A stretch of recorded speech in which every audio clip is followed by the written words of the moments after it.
This Plate conference will now be coordinator recorded. for the Newfoundland and Labrador Association of Professional Planners. So welcome everyone to our last Planners Plate for the year. And I understand that I'll be continuing in this role next year. So certainly if you've got any ideas for presenters, let me know. So I'd like to welcome Henry, who's going to be our presenter today. His topic is age-friendly communities and looking at how those, the principles that apply to planning and design. So Henry is the Director of Seniors and Aging. He works with the Newfoundland Department of Children, Seniors and Social Development. And he has a lot of weight on his shoulders because not only is he the Director of Seniors and Aging, he is also the Provincial Director for Adult Protection. So Henry, I want to welcome you on board. For those that are not familiar with the Planner's Plate, these are an occasional speaking series that's sponsored by the Newfoundland and Labrador Association of Professional Planners. The session will run about an hour. Henry will be speaking for about 45 minutes, and he's got a presentation there that he'll be going through. And hopefully at the end of his presentation, we'll have some time for discussion and questions. API is recording this session and posts it on YouTube, but Henry has also very kindly volunteered to share his deck, and I will make sure that gets added to the Atlantic Planners Institute website so we can all have a look at those. So just to say thank you very much, Henry, for joining us. And I can see that we've got 39 people online as we stand at the moment. So that's a really good turnout for a very timely and important topic. So I thank you for your time. We really appreciate it. My pleasure. So if it's okay to get started. Perfect. That would be lovely. Thank you. Awesome. All right. Well, good day, everyone. And it's a sincere pleasure to join you, albeit virtually. Always nice to see folks face to face and in person. I always say I like to get out of the building sometimes and get the stink of democracy off me and actually sit down with folks. But particularly during these days of COVID, this is sort of the next best thing. Seeing some familiar names on there, so hello, and hello to folks I haven't met before as well. So as mentioned, my name is Henry Kiley. I'm a registered social worker and work with the Department of Children, Seniors and Social Development in the Seniors and Aging Division. And one of our major files is, of course, the Age-Friendly Communities file. So before we get started, again, just welcome, and hope folks are doing well and doing what you need to do to look after yourselves during these continuing remarkable times of COVID. So I do have a presentation prepared. I may or may not use the full 45 minutes. I very much like to be interrupted and asked questions and disagreed with. So again, as much as technology will allow, I'm really hoping that this can be a didactic session and then people will jump in with comments or questions. If not during, then certainly after, and happy to entertain both. So, and Henry, I'll keep an eye on chats for you. And if there's something that comes up that's really pressing or right to the moment, you wouldn't mind me interrupting and bringing that up? No, please do. And I appreciate you doing that, because sometimes the multitasking, I have difficulty unitasking sometimes, so multitasking can be a challenge, so that's great. All right, so my proposed agenda for today, what I'm hoping to cover is sort of a variety of topics related to and surrounding age-friendly communities. One, wanted to talk a little bit about some of the changing demographics in the province, but also, of course, demographic change is not unique to the province. We're certainly seeing it nationally and internationally. Want to talk a little bit about how age-friendly has evolved in the province. So it's been in place since 2009. It's been a bit of a journey, and in some instances, things have worked really well, and in other instances, things have worked really not well. So I'm really hoping, again, particularly in this session, to get a planner's lens on some of the things that have worked well and haven't worked well, and hopefully get your thoughts on, what is the role for planners in this very important conversation. I'm not a planner myself.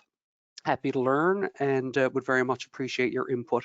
Again, not putting anyone on the spot to say that during this session, but my email and contact will be at the end. Happy to hear from folks after the fact with any insights or questions as well. Want to talk then a little bit about how our work with the age-friendly communities concept aligns with another major piece of work happening in the province right now, and that's the Health Accord, which folks may or may not be familiar with.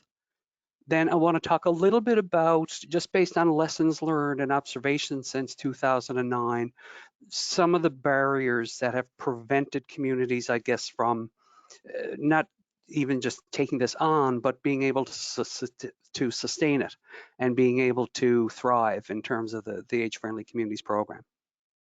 Then I'd like to, again, with your input, think about opportunities for individual and collective action around this stuff.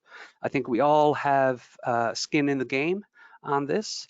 The shape of what our communities look like and will look like certainly is dictated somewhat by decision makers, but also I hope very much by input from all of us as citizens in our communities. So those are my hopes for today, and hopefully we'll cover all those points as we move along. So I did want to start off with some stats just for some context, and studies show that 92% of people really enjoy stats in presentations, so thought it was important to include. So at the moment, here is kind of Newfoundland Labrador by the numbers. So very large landmass, small population. We see here we have 275 incorporated municipalities, 171 local service districts, and another 120 unincorporated areas. And this certainly has implications in terms of how we engage with communities, what kind of governance and infrastructure pieces are in place in order to even provide grant money or to do some of this work at an administrative level. So some of these things come into play. Right now, the median age in the province is over 45. Just over 20% of our current population is 65, and that's expected to increase to 27% in the next 10 years. A few more stats, albeit from 2016, and the visuals haven't been updated yet, but this will give you a sense of the distribution of population in the province. So not surprisingly, for people who are familiar with the province, most of the population is distributed around the coast and on the island and in major hubs. And a lot of the population concentrated on the Avalon Peninsula in the bottom right-hand corner of the map and the northeast Avalon.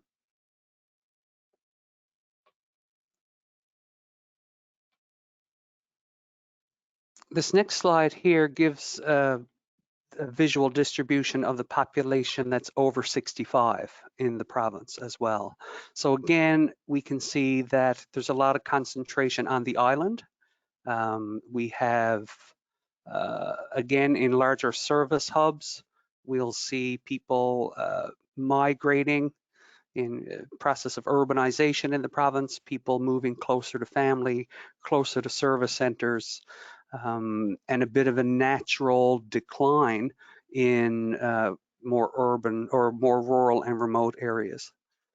And again, it's helpful to have sort of a literal lay of the land because all of this has implications in terms of how we plan, in terms of how we think about programs, how we deliver programs. What are some of the just logistical considerations when we think about what communities need to thrive? In particular, I think from a planner's perspective, practical things like infrastructure, housing, transportation, as populations in some of these larger urban centers increase, what are the demands on some of these services and programs?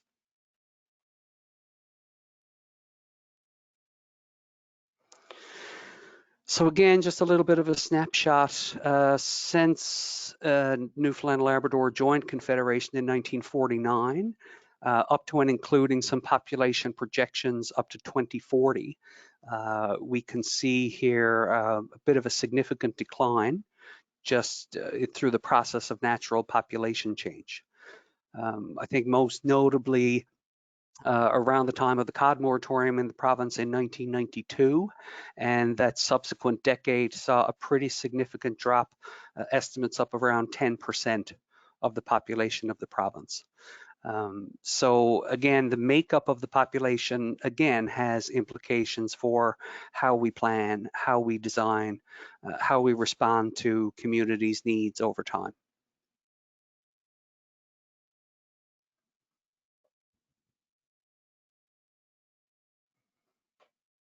Just as a way of a bit of a comparator, we can see here between 2001 and 2021, the change in the population of the province, and then some of the population in terms of different cohorts. So we can definitely see a major increase in the last 20 years in the cohort for individuals 65 and older, and a decrease in the younger cohorts.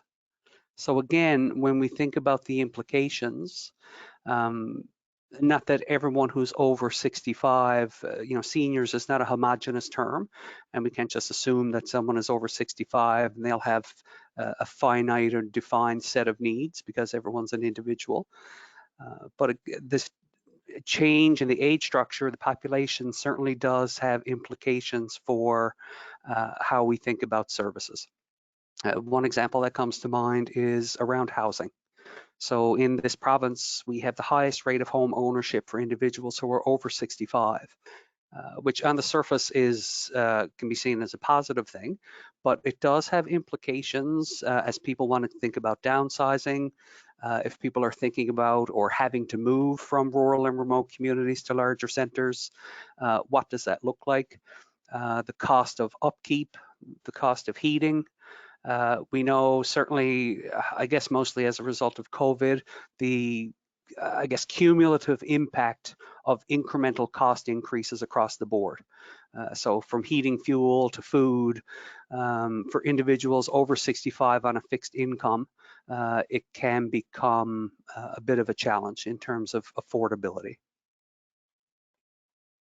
So that's from 2001 to 2021. And then if we jump ahead with some of the projections for 2040, again, we're seeing decreases in younger cohorts in the province and an increase in the population that's 65 and older. Also has implications from, I guess, a natural care system perspective.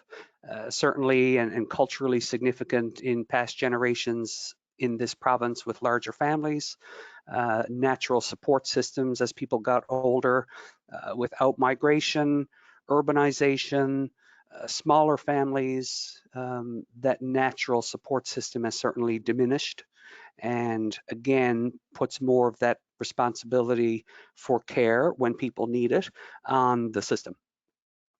And what does that look like? So all of that, and one of the reasons why it's important to have these conversations, it really relates to changing demographics. And I've focused a little bit about the age structure of the population, but I think it's important to remember that changing demographics is not just about population aging. There are a lot of other factors that impact the lay of the land and the makeup of the population. So net migration, how many people are leaving communities leaving the province, entering the province through newcomers. Again, as I mentioned, the whole issue of urbanization. And we're seeing almost not quite the resettlement program of the 60s, but it's almost resettlement through attrition, as services are not available close to where people live in rural and remote communities, or they're not able to access family and services. Again, we're seeing that move to larger centers.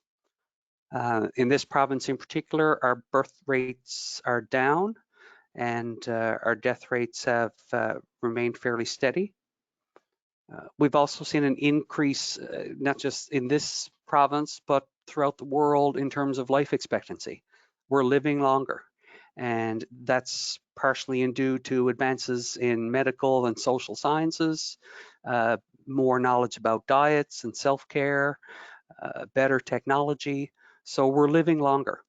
And as we're living longer, again, that population age picture will continue to shift. And what is it that we'll need as we become older adults? We're all aging, and I think if we do it well enough, someday we'll all be seniors. And so part of the thinking is about, what do we need communities to look like today, but also that longer term projection of what do communities need to look like in 10, 20, 30 years. And how do we get the data and the information to make as an informed decision around those directions as we can. Again, talked about the changing family structure. Families are smaller. We see people moving away for work. The nuclear family has changed. So all of those things also have implications for how we think about the delivery of service. And of course, we did talk about population aging, which unfortunately is seen sometimes as a crisis. And you don't have to look very far, in the headlines and reports that come out from various levels of government, social media about the problem of the aging population or the challenges of the aging population. And that has implications, and we'll talk a little bit about ageism later, but it does have implications for the way we perceive the work that we're doing, the way that we perceive older people, the way that older people perceive themselves. And unfortunately, it allows sometimes those perceptions allow ageism to kind of creep into the work we're doing. So in terms of an age-friendly community, here in the province, we've certainly adopted the World Health Organization's definition. And for those who may not be familiar with the history of the program, it is a program that was started by the World Health Organization in 2006 as the Age-Friendly Cities Initiative. The concept came to Canada the following year in 2007 with a recognition that a lot of the 65 plus population at that time was living in rural and remote communities. So in Canada, the lens was put on it more of an age-friendly community as opposed to city.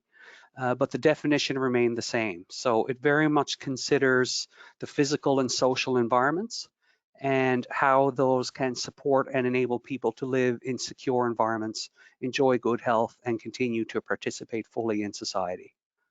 And that's a very aspirational statement, one that's kind of hard to disagree with. Of course, people want to live in a safe environment, enjoy good health, and thrive. The real challenge, I guess, is how do we translate those aspirational concepts into like where does the rubber hit the road, and what does this actually look like on the community level? Again, I mentioned that the program has been in place. So again, came to Canada in 2007. Here in Newfoundland and Labrador, we rolled out the program in 2009 as a grant program that lived and still lives under the Division of Seniors and Aging in this department. And over those years, we've probably had close to 60 communities who have applied for funding. And again, as with the nature of a lot of grant programs, sometimes applicants didn't always fully understand, I guess, some of the core concepts of the program. And in other cases, people did. So we've seen a bit of a gap between I guess, the design and intent of the program and the actual implementation of the program. So by that, I mean, really at the heart of age-friendly communities is the planning piece. So it's a tool in the toolbox for municipalities to use in the planning that's happening at the community level anyway. But what we've seen in a lot of instances throughout the province is a concentration more on social programming, recreational programming, and health programming, which is all still very positive. So we've seen exercise classes for seniors, or walking programs, healthy eating, cooking classes. Again, all really significant and valuable stuff in terms of promoting healthy aging.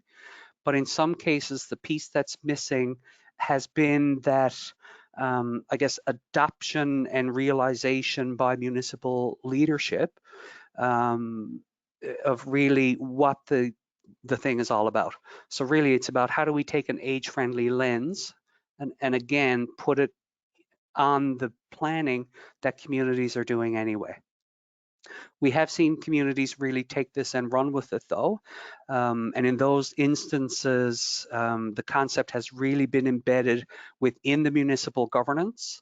We've seen communities go as far as having age-friendly identified as a line item in their budget, having an age-friendly committee that reports directly to council. So it can look a bit different. But it's again meant to be more of a community development tool than it is to be a one-off grant that supports programming. So the age-friendly program, one aspect of it is a community assessment, and I think there are communities on the line possibly who have gone through this exercise. So we talked about the physical and social environments. So these are the, I guess, 8 pillars or 8 domains of age-friendly that are considered, and these cover the physical and social environment. And again, and I stand to be corrected and would love to hear your thoughts on, I would think from a planner's perspective, there are several of these that would be in your wheelhouse or within your purview. So certainly the use of outdoor spaces, transportation, housing, maybe some community or communication infrastructure, and maybe some of these other aspects as well. So it's really, again, through the assessment process, it's a chance for the community as a whole to really consider all of these different areas and do a bit of a gaps analysis. So what's already working well? Because again, I would posit that there's no community out there who's starting from zero with any of this stuff. There are programs in place. There's already planning that happens at the community level that does put that changing demographic lens on things. But in this province anyway, it doesn't happen as, I guess, as consistently or as in depth as it always needs to. So really, I guess, thinking about the responsibility that we all have to contribute to the conversation, I wonder how us as a provincial government can support the facilitation of these conversations. How can you as planners facilitate these conversations or be part of these conversations? And how do we get the right people at the table to have these conversations? So the benefits of an age-friendly community, kind of a no-brainer. Again, it's not really something that can be argued with. It is beneficial. So if a community is more age-friendly, then it is potentially a community of choice for all generations. And when we think about age-friendly, it's really ageless. And the reality is, though, not just in this province, but in Canada and in other countries, I think sometimes age-friendly has a bit of a branding problem, because sometimes people will just associate it with, well, that's the program for 65 plus folks, or, that type of thinking. And while it's true that age-friendly does contemplate older adults, again, it's more about community sustainability and capacity building. So while it is about seniors of today, it has to be about seniors of tomorrow as well. And if a community, it's a win-win for a community that retains its citizenry and recruits other people to come and live there. from a tax-based perspective, from the health of communities. It just makes a community an attractive place to live. So the benefits are, and laid them out here. So individuals are supported to age in place. And age in place is a phrase that we're hearing throughout the country, something like from the federal government in other provinces and territories, in other jurisdictions around the world. The whole concept of I as an individual want the option to stay in my own home or in my own community for as long as reasonably possible. So in order to do that, I as an individual have to ask myself, what is it I need in order to do that? And just as importantly, or more importantly, communities as a collective have to ask themselves, how do we do that? What does aging in place look like here? So again, if we think about some of those 8 domains, it comes down to very practical conversations about housing stock. Where do people live? What does that look like? What will they need? How do people get around? How do people access information? And really, it's about it is about universal design, and I did see the question pop up. It's really about accessibility and inclusivity. And really, regardless of age, ability, income, location, or other identifier, we all basically want the same stuff. We want to be able to age in place. We want to feel safe. We want to feel supported.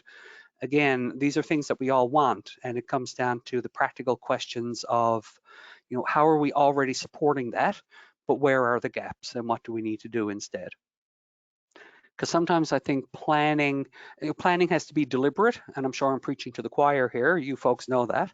A lot of times I think systems and plans are just kind of on autopilot, and things happen because they've always happened that way, and change is difficult.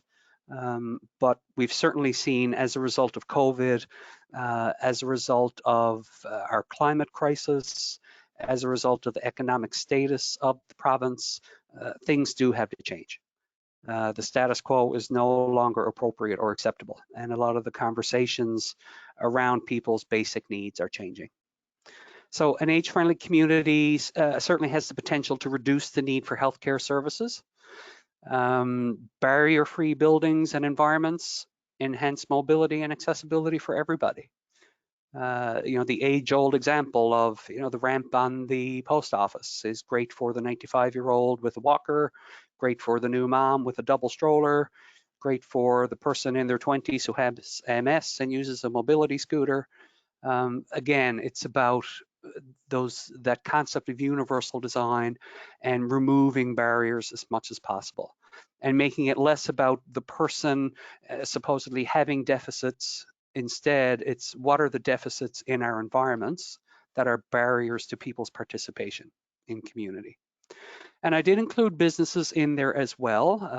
I mean, commerce and business, one of the pillars of any community, and the same notions of accessibility apply.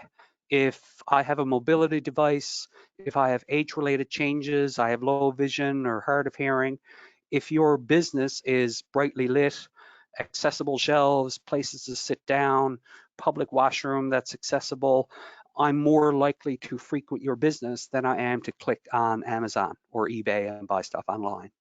So it's a win-win-win then for communities and for businesses and for those of us who live in those communities and access those businesses. And the other win I would suggest is from an older worker's perspective. So when we think about the labor force participation of older adults, we are seeing a couple of trends. One is that people are staying attached to the workforce longer. And we're also seeing instances where folks who have retired are reattaching to the workforce, sometimes out of desire, other times out of necessity, because they need the money in order to live. So again, it's breaking down those barriers that prevent people's full participation because of age and other characteristics, and opening up the community as much as possible. So as we've worked on promoting the age-friendly concept in the province, these are a couple of the concepts that have kind of been on our radar and that have kind of we've kept in the front of our mind as we engage communities and regions on this stuff. One, and I've kind of alluded to this already, is this whole concept of individual and collective responsibility. So if I'm going to age in place, then again, what do I need to do that? And how can I be part of a collective conversation in my community about that? Um, and again, conversations as a community can be difficult, but there are mechanisms in place to seek that input and to have those conversations. And not everyone will want to be part of that conversation, but I think it's very important that we open up those opportunities and think about, again, how do we engage folks as much as possible? You know, we engage our citizenry very actively every 4 years through election processes, and sometimes through surveys or town halls on stuff. But how do we have a deliberate conversation as a community about what we want and need to do around sustainability and capacity building? And I think it's a conversation that all of us as communities really need to think about having or continuing if we've already started to do that. We certainly promote age-friendly as well from a lifespan perspective. So again, I referred earlier to the branding problem or the branding issue with age-friendly. It's not just about individuals who are older. It has to be about everyone. So if a community is going to, if I want to grow here, if I want to age here, if I want to grow old here, or if I want to die here, what does that look like? And again, we need to be careful that, we don't just kind of lump everybody in. There are different age cohorts, there are different cultures, there are different gender identities, there are all of these different characteristics. And really important in that, I think, is the whole concept of intersectionality. So when we talk about seniors, we may also be talking about a senior who lives with a disability, who is Indigenous, who identifies as transgender or bisexual. So it's not that, despite our best effort and having, grown up and been educated in silos, we as people don't fit into those neat little boxes. So I think that intersectionality piece is really important to consider. We try to promote age-friendly as a process, not a product. And again, in some cases, we've seen, an assessment done, programs identified, and then the community kind of feels, well, that part's over because we achieved and we've created our programs. And again, not taking anything away or diminishing the importance of those programs, but again, age-friendly is meant to be more of an ongoing process and an evergreen process that is dynamic, an assessment and action plan that responds to change, that is sensitive to, again, the climate crisis, the change in demographics in our communities, and the whole picture. We've also been looking for ways with other colleagues and other departments in government in how do you incorporate this exercise of age-friendly consideration into planning that communities are doing anyway. Again, where we've seen it fall down sometimes is when the program is perceived as a one-off or an extra piece of work or a project that someone has to take on. And it's really not meant to be that. It's meant to be, again, about that lens that we put on changing demographics and community needs. It's also about developing a community of practice. So again, age-friendly is not a new concept. It's not a difficult concept. It's about healthy aging and supporting people to age in place across the lifespan. But how do us all as decision makers, as planners, as health practitioners, as municipal leaders, as healthcare service providers, how do we build a community of practice that facilitates those conversations at the community level, that facilitates that deliberative and iterative conversation and planning that will, I guess, help us apply these age-friendly principles more consistently across communities. And internally to government, late last year, we did convene what we call our interdepartmental working group on changing demographics. And that is representative of most departments in government, with the realization that population aging and changing demographics doesn't belong in just in the seniors department, doesn't belong with immigration, population growth and skills, doesn't just belong in health. It's the collective responsibility. So we've really been thinking hard about how to take an all government approach to supporting aging in place, and what does that need to look like, both internally as we work across departments, but also externally when we engage with communities and stakeholders. And yes, so we do very much promote the concept of universal design. And folks would be familiar with this, but it's essentially creating spaces in the physical and social environments that are usable by the most number of people possible. The principles, the 7 principles are noted here, and I won't go into all of them in detail, but it really is about equitable use and equitable access across the physical and social environments. And what does that need to look like? I'd also suggest that 2 additional principles of universal design that we should all consider are dignity of the person and kindness. And I think that, if we come at it from a dignity of the person and kindness perspective, a lot of these other pieces fall into place. And again, I know that's a bit of an aspirational comment as well. We do need to think realistically about, who is doing this work, what does it cost, how is it resourced from a human and finance perspective. So, while some of this is pie in the sky, it very much has to be brought down to earth.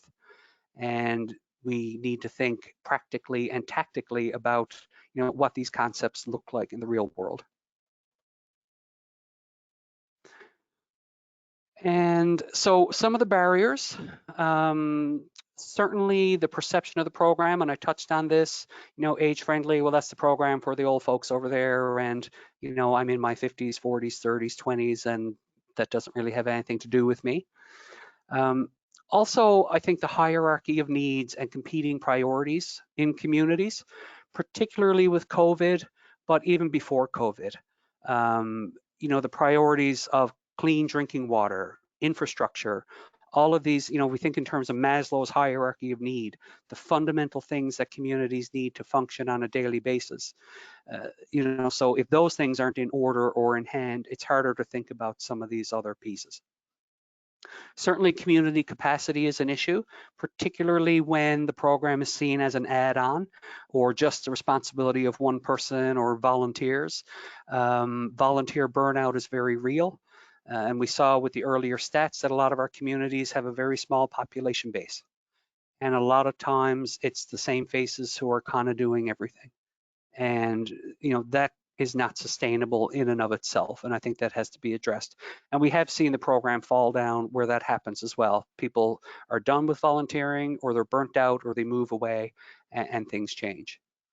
Sometimes, and I think you folks can speak to this as well, the legislation and regulations and rules and policies that we have in place are sometimes barriers.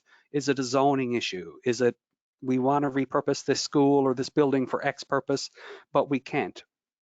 Because of the rules around, the use of buildings or that type of thing. We want to improve transportation by tapping into school buses that aren't used, unless they're doing school runs, but we can't because of policies around insurance. So I think some of those, analysis of those barriers is helpful sometimes to think about, at the legislative level, what needs to change, which is difficult sometimes to change legislation, but more practically at the regulation or policy level, what are some things, where do we have some influence in making some of those changes? Sometimes it's come down to a lack of interest or understanding about local governance. Again, people are like, well, that's someone else's problem. I'm not particularly interested. I don't really know how it works. We only have to look at the turnout in voters and those statistics to see, not everyone is lining up to be engaged at their community level. But that's part of the challenge. How do we engage folks and make sure that their opinions are heard as well? Also the notion of ageism. And I realize that I'm running short on time, but I did want to make a comment.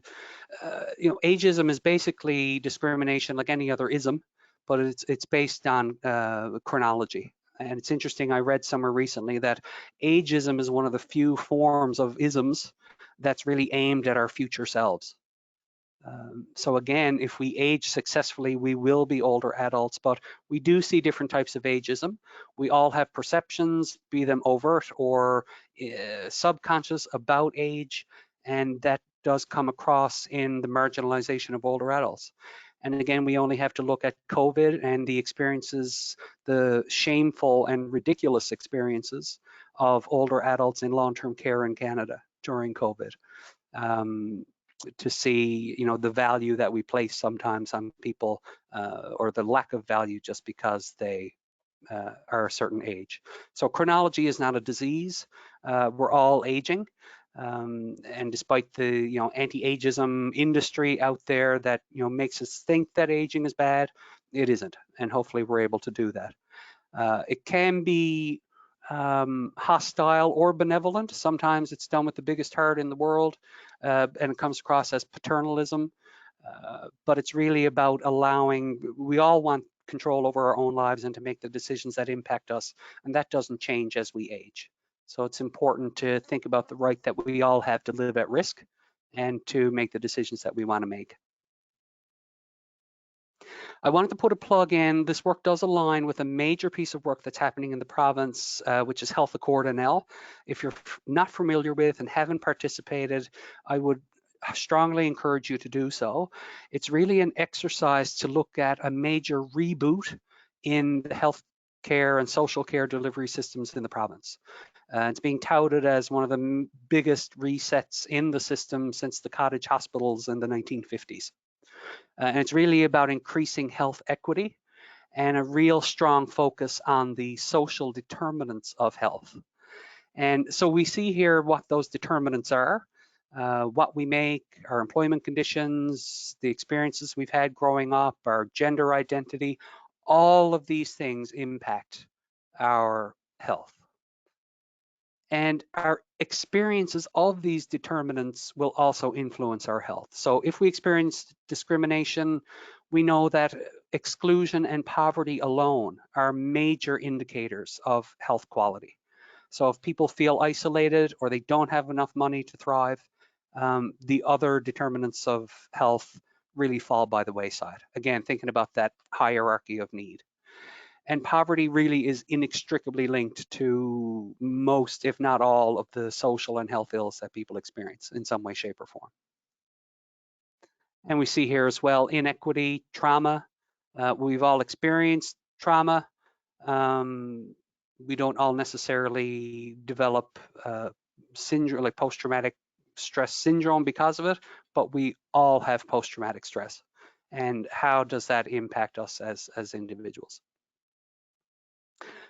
Second last slide, and then we'll throw it open to questions. I wanted to include some resources, and when I send the deck around, these are all hyperlinks. Certainly worthwhile to look at some information on the World Health Organization's framework, and then the framework within Canada. The next link there is to the FPT, or Federal Provincial Territorial Seniors Forum. So this is representatives from throughout Canada. Some interesting reports there more recently on the core housing needs of seniors in Canada and the core community support needs of seniors in Canada. A link to the local age-friendly stuff that we're trying to work on. Wanted to include a link to our stats agency and the Harris's Center Population Projection Project. There's a lot of good data in the stats agency and through the Harris Center that communities can take, turn that data into information for really good longer term planning. And also wanted to include an article there about age-friendly environments, which is part of an initiative that's underway to advocate for a national senior strategy in Canada. And then those are my coordinates there. Very happy to hear from folks via email or phone with comments, questions, etc. So I think that's about 45 minutes, and I will stop there. Henry, that was beautiful, right on the time there, perfect. So thank you very much for your presentation, which was really insightful about age-friendly initiatives in the province. We've had a few comments that are beginning to come in. You addressed some of the comments from Dave about universal design. I was wondering about in Newfoundland, you know, other than supporting the concept, is there any requirements, and how are those requirements incorporated either in road, you know, and transportation projects, or in the design of new buildings? We're starting to see it more and more. So we do have a very active universal design network in the province, which is an interagency table that really advocates with government at all levels to include universal design principles in new builds, in retrofits, etc. The province also recently introduced accessibility legislation, which is enabling legislation that will lead to the development of standards around some of these access and equity issues. So I think universal design is going to feature really highly in the development of those standards.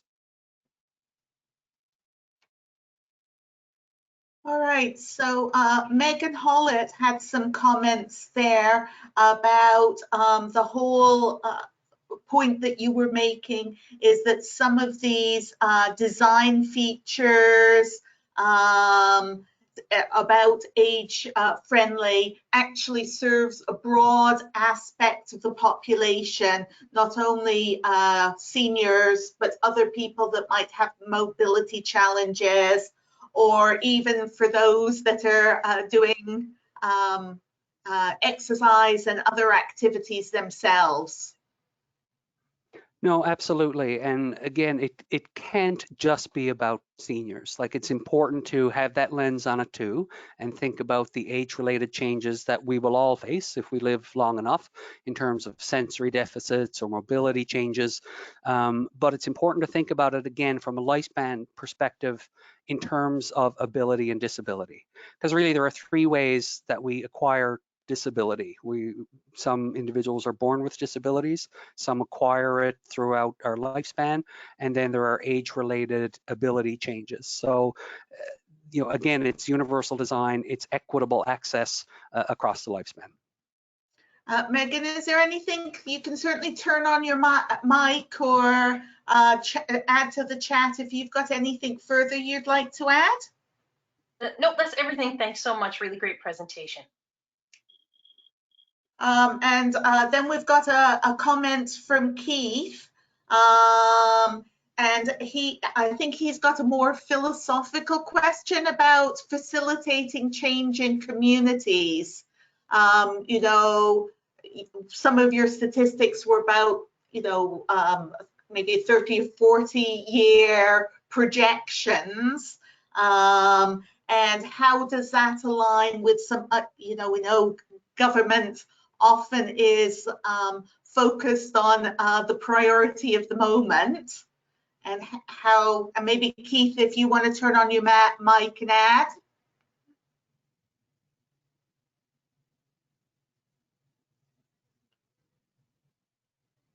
Anyway, what he was saying is, go ahead, Keith.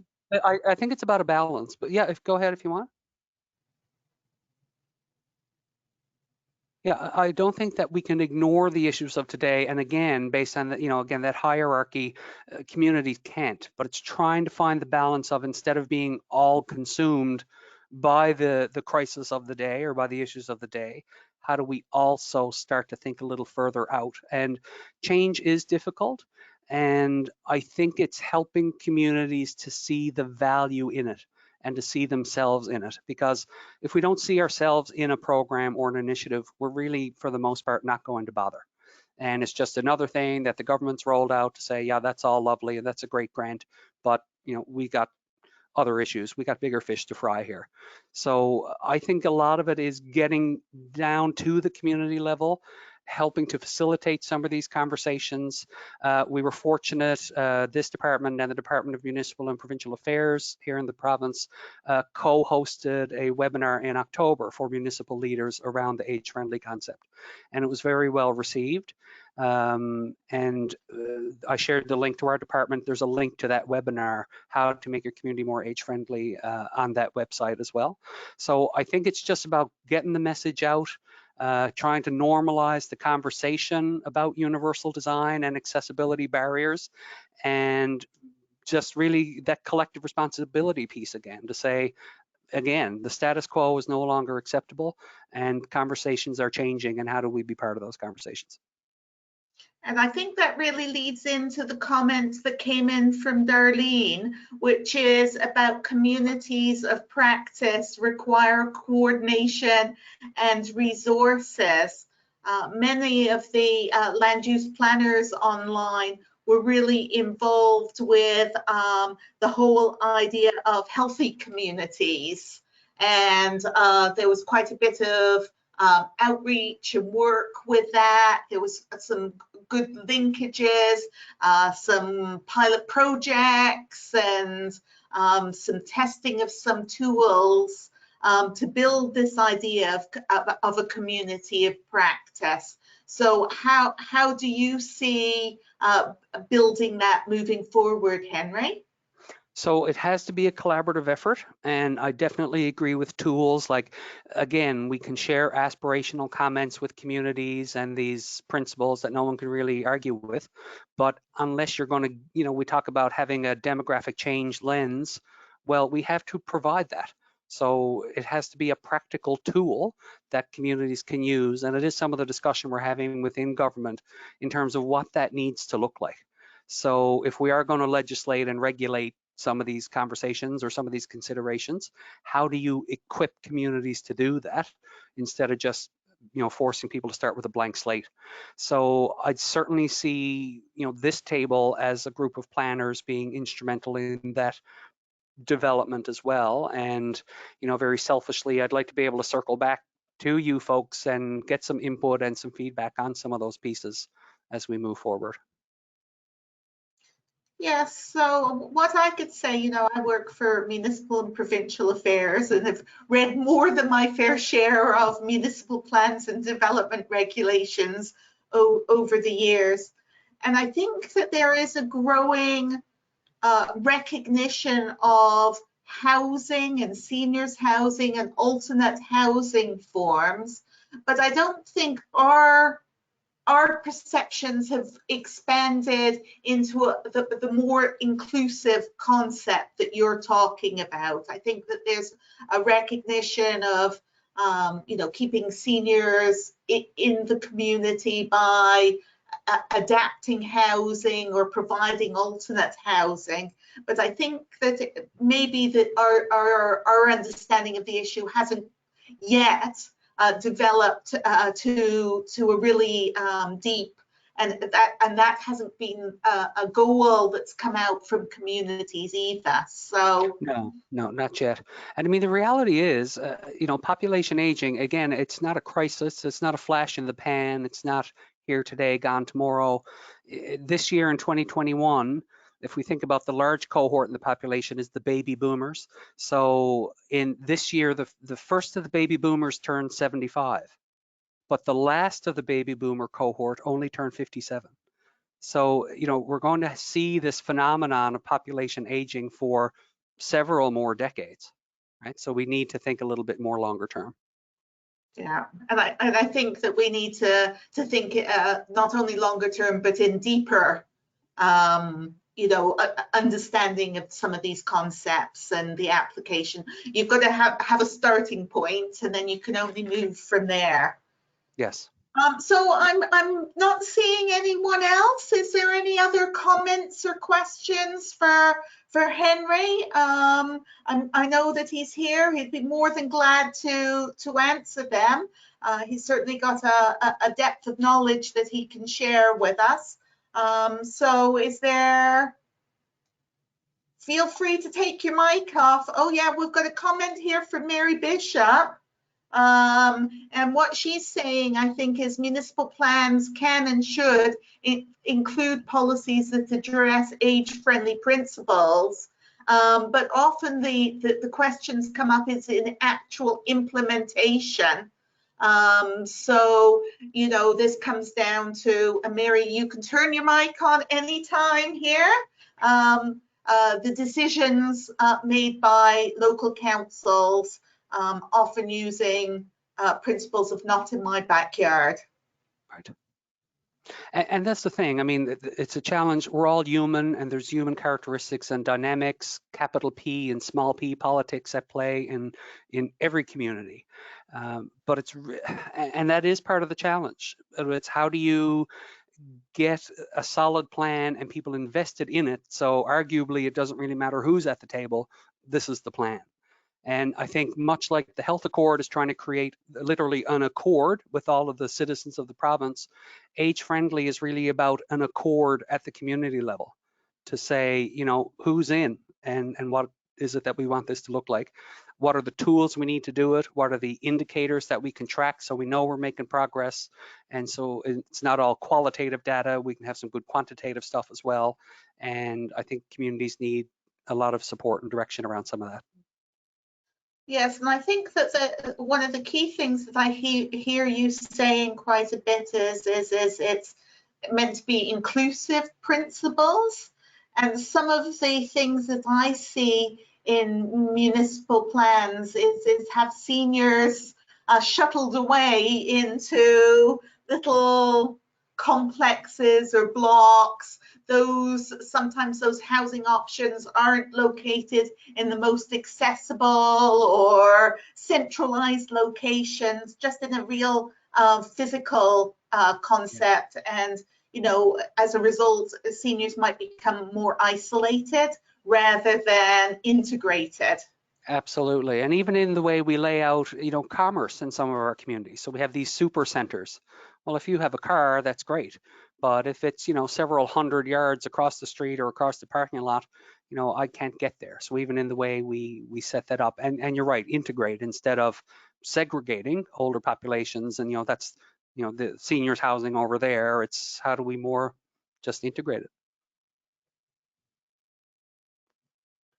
I have another question. I have another question. It's Mary. Is that okay? Yes, go ahead, Mary. I feel like I'm out here. You know, I struggle with this idea of, aging in place for seniors, because oftentimes you see neighborhoods, especially older neighborhoods, and it's particularly a problem probably in rural communities, where if you keep seniors in place in their original family homes, they're isolated. So you need a whole range of other supports, you know, and they're isolated particularly just because of the pattern of development. They're physically separated from neighbors and families, so you need a bunch of other supports. And you know, in urban areas, you can you know, provide for constructing, you know, seniors facilities. But I guess I'm just thinking about how, you know, where those two things kind of, at some point in these rural areas, aging in place is not necessarily the best thing. I don't know, I guess I'm interested in thoughts on that. Yeah, no, it's a fair point, and I think you're right. Like, I mean, there's a difference between aging in place, aging successfully in place, and being stuck in place, right? So if you want that option to stay in your home or community, what is it that you need? So it is about those community supports. It is about that social engagement. You know, we know the health impacts of social isolation. I think I read something a while ago is equivalent to 15 cigarettes a day, you know, in terms of impact on physical and mental health. So again, I think that's why the conversation at the community level needs to be involve as many people as possible and be as deliberate as possible. Because you're right, it's no good to say, well, you know, at least she was in her home for the last 10 years of her life. What's been the quality of life? Has that person felt connected and engaged? And if not, then it really defeats the purpose. The person could have probably been happier in an institution somewhere. So it has to do with aging well in place and not just feeling like you're stuck there. But it has implications for change, again, like for housing stock, for home repair, for transportation. Again, all those 8 domains of age-friendly that we talked about. How easily can people get information that they need? Do they feel like they're engaged? Do they feel like they have actual options? Like, these are all really difficult conversations to have, but they need to happen at that community level.